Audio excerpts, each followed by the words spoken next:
Our next speaker will be Tamid Molla.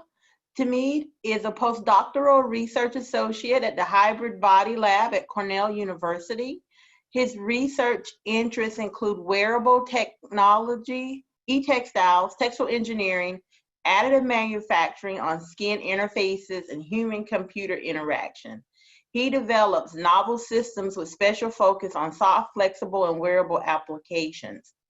The topic covered today will be how do we do this? E-textile products for consumer and medical applications.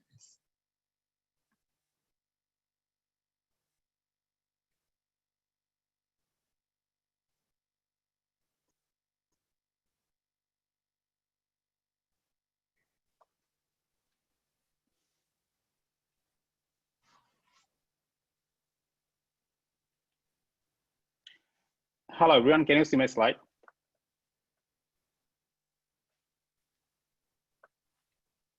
Yes, we can see it. Okay, thanks. So hi, everyone. Welcome to my presentation. My name is tahmid Molla, and I'm a postdoctoral researcher at Cornell University. So I have completed my PhD from University of Minnesota. As I mentioned, by profession, I'm a researcher. So I developed novel system with a special focus on flexible and wearable applications. So I did my PhD dissertation on manufacturing of e-textile, where I specifically focused on how we can develop low-cost, flexible, adaptable garment integrated technologies using off-the-shelf tools and machines. So for today's presentation, I have divided my presentation into two different sections. So in the first phase of my presentation, I'll give you an overview on manufacturing of e-textile. And in the second part, I will present a design framework for manufacturing standard e-textile. Okay. So there are a lot of wearables currently available in the market. For instance, we are all familiar with smartwatches such as Apple Watch, fitness tracker, like Fitbit, or even smart glasses. So why do we need e-textile? Currently available wearable devices often lack user comfort and convenience. Since most of the developments in the wearable industry are mostly led by technology developer rather than textile technologists, primary attention has been paid to technological advancement while mostly neglecting user comfort and convenience. So as you can see in the picture, like most of the existing body-on devices are enclosed in a single unit, which restrict the wider distribution of body-on technologies. Components like sensors and actuators, which may benefit from specific on-body placements, are often constrained to fixed physical locations. So integrating electronics into clothing can allow more flexibility on the placement of electronics, reduce the necessity of using a large number of body-on units, and simplify power and networking. And most importantly, it will allow seamless integration of technology into our life. So in some, clothing may provide expanded functionality and comfort for existing wearable devices. So as you can see, there are a lot of benefits of integrating electronics into textile. So why don't you see a lot of e-textile products in the market compared to other traditional consumer products, such as smartphones or laptops? And that's a valid question. So one main reason is that the lack of standardized manufacturing process of e-textile. So manufacturing of e-textile is a challenging process. So I'm going to briefly talk about some of the challenges involved in manufacturing of e-textile. So the first issue is the fabrication of circuits on textile substrate. And it's not a very straightforward process. And in fact, it's a very challenging one. The shape and size of the stiff and rough electronics are not often incompatible with soft and flexible textiles. Second, there are differences exist between electronics manufacturing and apparel manufacturing. The electronics manufacturing system is mostly automated, high speed, and reliant on rigid materials. On the other hand, apparel production is almost completely manual, slower, and designed around soft and flexible materials. So the method that work well for apparel might create new challenges for design and development of electronic technologies. Third, there are several limitations of using textile-based components and conductors. There have been a lot of work going on developing new e-textile sensors and actuators, and most of the time they're not comparable with traditional electronics in terms of reliability and accuracy. For instance, electronic traces integrated into fabrics typically have higher resistance compared to traces used in PCBs due to the uneven surfaces and skew shapes of textile conductors. And finally, durability and washability of e-textile is also a major concern. Since e-textiles are kind of garments, you want to actually use them like regular clothing so that you can wear them as many times as you want, and also you should be able to wear them But components attached in e-textiles are often not able to withstand regular wear and tear, and they cannot be washed using washing machine. So to have a better understanding about these challenges, we need to have a solid understanding on the manufacturing process that are currently used in the e-textile industry. So there are several approaches that are currently used for embedding electronics into textiles. All these approaches can be described into three different categories. The first approach is integration of electronics directly into textiles, such as fibers, yarns, or fabrics. For example, here's a picture of a fabric. You can see like where the conductive copper wire is directly integrated into the fabric structure. So the benefit of integrating electronics directly into textile is that the electronics are not visible from outside, and they do not change the desert look and feel of the textile. However, the integration of electronics into textile is a challenging process and often require new machines and tools which are not always readily available in the apparel industry. The second approach is attaching prefabricated electronic system onto the surface of the garment, in which electronics are housed in pockets and cables are run through channels in the garment. So for most of the system, electronic systems and garments are manufactured separately, and they are combined at the final stage by some kind of connectors. The main disadvantage here is that since prefabricated electronics tend to be more bulky and stiff, the electronic system will be more easily visible from outside and may not be always convenient for users. The third and final approach is attaching traditional electronic components directly onto the surface of a textile. This kind of hybrid manufacturing process leverages the benefits of electronic industry by using easy to assemble electronics, and the textile industry by using the comfort properties of flexible textiles. So so similar to a typical electrical circuit, an e-textile circuit consists of two major segments. There is one rigid area with electrical components and a flexible area with electrical traces where body movement happens. So you can think about this like you have a central processor in some part of the body, and then you have like distributed sensor and actuator on different part of the body. And so these are like the rigid component, and then you need some kind of conductors to connect them together so that they can transfer power and communication. Several techniques are used for electronic component attachment, namely sewing, soldering, welding, crimping, adhesive, etc. Soldering is one of the most common way to solder electronic components into textiles. For conductors, there are different types of conductors used for e-textile as well. Conductive yarns are one of the most common types of conductors used in e-textiles. In addition to that, conductive inks are also suitable for adding conductivity to specific areas of fabric. Often wire connectors are used to create reliable connection, but wires are not as comfortable as compared to like conductive wire or conductive ink. So for garments having a complex electrical system in which a large area of interconnects is controlled by a central processor, it may be necessary for traces to cross in the garment. For instance, here is a picture of a PCB where, as you can see, like different traces are crossing each other. In PCB, like multiple board layers are used to allow traces to pass under and over each other. However, in textile, many layers get cumbersome and inconvenient. So traces can be routed in e-textile using different techniques. So one way is using weaving and knitting. For instance, using weaving, different warp and filling yarns, both conductive and insulating, can be arranged in any desirable order, and each yarn can be individually addressed and manipulated to facilitate interconnects. Another way is like using stitching or printing.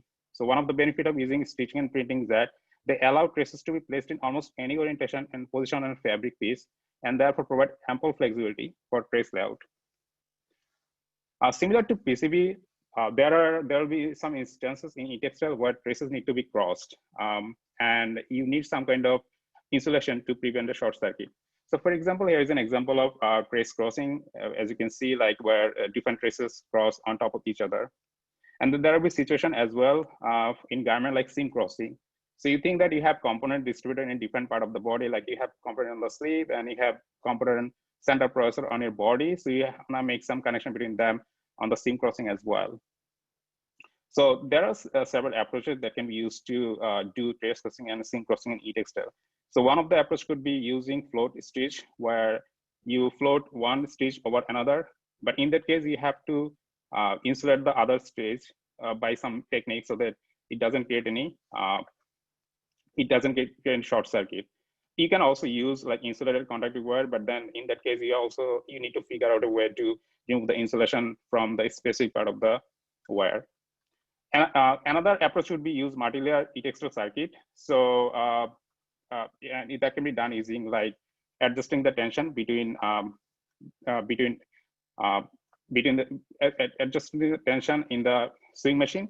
So for example, one example would be like using a lock stitch machine. As you know, in lock stitch machine, you have like two different thread. One is like needle thread, another is like bobbin thread. So by adjusting the tension, you can make this such a way so that only one side of the fabric will be conductive and the other side will be non-conductive. So the situation where a trace crossing is unavoidable, you can stitch just on the other side of the fabric and bring it back to the right side to make a connection. So for example, here is a picture. As you can see, like the black lines are the conductive traces, and this is the area where like you have some trace crossing. So you just go back to the other side and then stitch it and then make connection here. So in the e-textile industry, three different types of business model exist right now. So the first approach is to follow the business model of the mainstream wearable technology industry, where the garments production and electronics production are made separately, and later they are combined at the final stage. But the problem with this approach is that the garment and electronic system are much more tightly intertwined than simple attachment of a standalone system to a standalone garment, and a more granular integration of the steps needed here. The second approach is to design the manufacturing process with proprietary equipment for a specific product that allows the textile and electronic system to be more tightly intertwined. The disadvantage of this approach is that the manufacturing process will change every time in making a new product. And the third approach utilizes the equipment of the PCB industry and thereby develops a universal manufacturing process for different products. However, to enable this flexibility, the production cost increased significantly for equipment development. Depending on the product and skill set of a company, one approach might be more suitable than the other. So here I'm proposing a design framework for product development process of standard e-textile garments. So from our research, we found that there are 7 major steps that involve in developing standard e-textile garments. So here steps 1 to 5 are the product development steps, and steps 6 and 7 are the production related steps. In the next few slides, I will briefly talk about each step and describe the tasks involved in each step. So the first step is designing and constructing the electronic hardware system. So, so you have to start with a hardware system, and you have to come with a design that you want to make. So the electronic hardware system for the garments need to be developed, and which is particularly important because it helps to determine constant in electronic components and system architecture, and shows the feasibility of transferring into an e-textile. So it might happen that once you make the hardware system, you realize that there are certain parts that you cannot actually transfer it for e-textile components. And the hardware should contain all the necessary components to make the system work. For example, it should contain the sensor, the actuator, like the microcontroller, and battery, etc. A product board may be used for quick and easy circuit system development. Once the hardware system is developed, the system firmware and software should also be developed in this stage. So the second step is designing and testing e-textile swatches. So in the previous step, we developed the electronic hardware, and in this stage, we are going to translate it for e-textile circuit. So before making the whole garment, this is the idea where you're going to like see whether the electronic system you develop, you can actually transfer it for e-textile swatches. So in this stage, all the circuit components, such as like the connectors, the components, wires, sensors, that need to be integrated into the you need to integrate into the electronic system, can be also transferred to the e-textile swatches. So there are 2 main steps involved in this stage. That are one is selecting and testing an electronic integration methods, and second is selecting materials for e-textile product. So I already described in my previous slide, like there are different ways you can actually integrate electronics into components, such electronic components into textile. For instance, like you can directly integrate them into textile structure, or you can use like off-the-shelf components to integrate them on the fabric surface, or you can actually use prefabricated electronic system.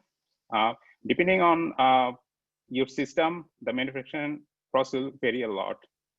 So for example, here is a process you can see like where you design a circuit using a programmable sewing machine, and then you stitch using the sewing machine, and you use a surface mount component and solder them directly into the traces, and then you test the system to make sure the system is working. And this is the stage where you also select all the materials you need. For example, this include like the material you need for making the garments, such as fabric, cheaper, this kind of stuff. Also, you need to select the materials that need for electronic components integration, such as sensors, actuators, etc. So third step is product software design.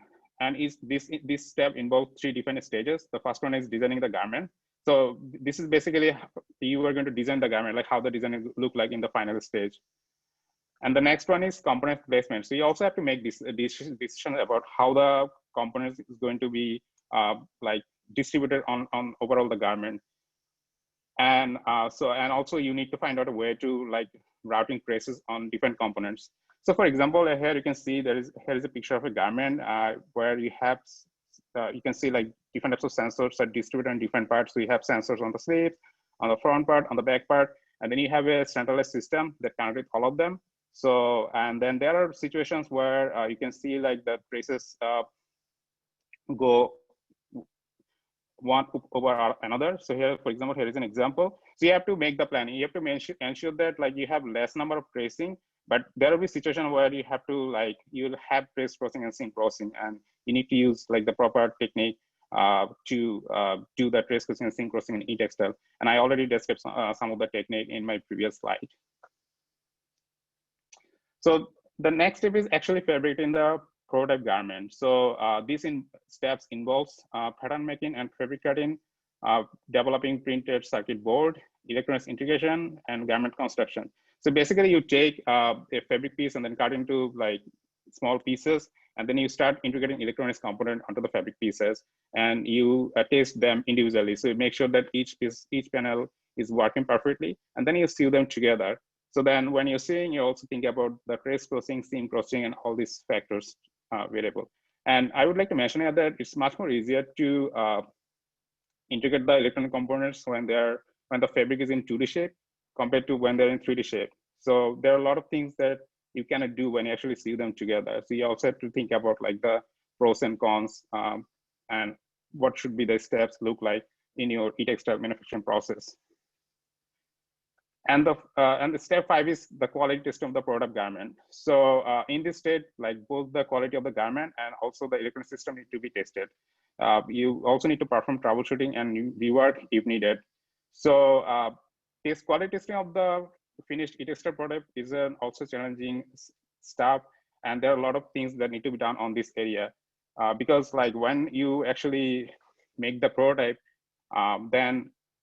if there is any problem, then it will be difficult to fix the problem. And there is a chance that you can always ruin the whole garment when you're actually trying to fix the prototype. So it's much easier if you can you can do like multiple testing when you're actually joining them together, and then ensure that in the final product is you have actually final functional prototype. So once you have a prototype, the next step is to develop e-textile garments in bulk. So to produce garments in bulk, a production planning is needed to ensure a smooth and uninterrupted production. So here I have listed some of the steps involved in production planning. All these steps are very common in traditional apparel manufacturing, but you have to modify them for e-textile. So for example, like market development, we know that in apparel industry, we typically use market to cut fabric pieces in bulk. So we have to do that for e-textile as well. However, for e-textile, we also need to think about like how can we actually use different darts or marking points to like to locate the position of the sensor in the final garment. We also have to use a tech pack. So a tech pack basically contains all the necessary information to produce a certain style. And it contains like the color, style, number of quantity you want to produce. So for e-textile, you're going to have the same thing, but for e-textile, you're going to include information about like electronics material as well. So in addition, you also need like machines and tools for production, which is mostly depending on your manufacturing process, but it can be also modified based on your existing facilities.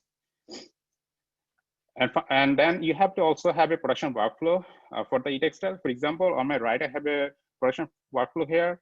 As you can see, here is input and output. So here the blue boxes denotes like the regular apparel manufacturing process, and the green box denotes like the electronics electronics integration process. As you can see here, the electronics integration has been shown as an integral part of the process rather than a separate process. And finally, you have to do a quality assessment of the final production as well. So for the final production, so this is the final step. So where you're going to actually manufacture e-textile in bulk. Depending on the expertise and facilities of the company, the production process could be divided into several sections, similar to like a typical apparel production system. So you can have like one section that is they are doing the cutting part. There will be one section when they're going to assemble the or integrating the electronics into fabric. There will be one section who is going to do sewing all the garments, all the pieces together, and there will be one section who is going to do apart from like testing of the final garments. So in summary, here are the list of things that I think companies should consider when manufacturing e-textile. First, they need to determine electronic component. So this includes like the package size, the type, the connectors, and insulation material. Next, they also need to determine the integration method for system components, conductors, and trace crossing and seam crossing. They need to design the garment sensor circuit, trace layout, etc. And also they need to develop a method for performance and quality testing of the product. They need to identify tools and machines. These are particularly necessary for that particular, to manufacture that particular e-textile product. And finally, they need to determine an operation sequence because certain operations should be performed before the another one. So yeah, that's all of my presentation. Thank you for listening. Yeah, feel free to reach out to me if you have any questions or wants to know more about the research. Thank you.